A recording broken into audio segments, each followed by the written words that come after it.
गेहूं के खेत में। और ये क्या लगी हुई है? सरसों।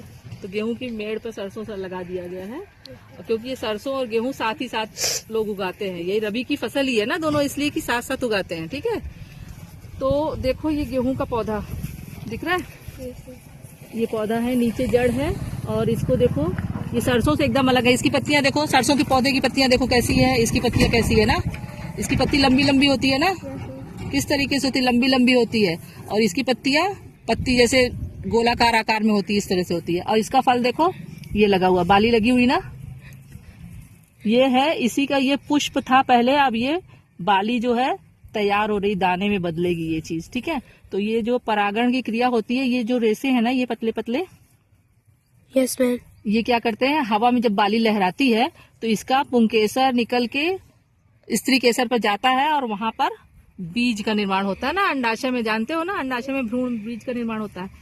तो इसी प्रकार ये जो है रोए क्या करते हैं, इसके परागण में सहयोग करते हैं, निषेचन की क्रिया में मदद करते हैं। ठीक है, तो ये पौधा अभी तैयार नहीं हुआ, अभी कच्ची है बाली, देखो इसमें दूध दूध की तरीके से है, अभी हरा हरा है ना। जब ये पक जाएगा तो ये पीले रंग का हो जाएगा, जब पीले रंग का हो जाएगा तो हम इसको काटेंगे और फिर प्रेशर में क्या करेंगे, इसका दाना अलग करेंगे ना, भूसा, ये भूसा बन जाएगा, इसका जो छिलका है ये भूसे के रूप में हो जाएगा, और ये दाना जो है ये बीज के रूप में गेहूं हमें मिलेगा। ठीक है, और गेहूं का प्रयोग हम लोग करते हैं क्या चीज, अपने भोजन में ना।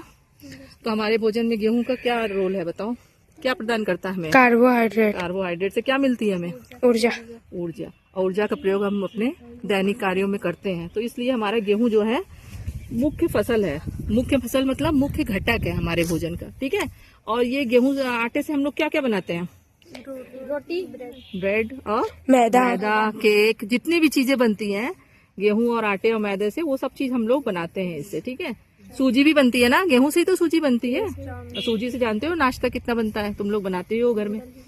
तो ये हमारा गेहूं है, और गेहूं का ये बताओ कि इसकी जो क्रांति हुई थी, गेहूं की हरित क्रांति हुई थी ना, किसने करी थी? एस.एम. स्वामीनाथन।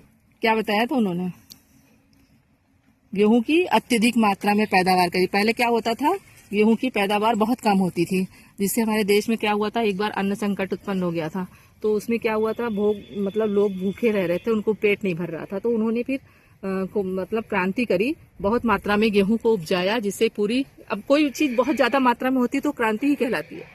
तो ये क्रांति करी, और उसके कारण हमारा देश में अन्न की उपज ज्यादा होने लगी, तो हमारे देश के लोगों को समृद्धि आई। ठीक है, तो ये हरित क्रांति एस स्वामीनाथन ने करी थी।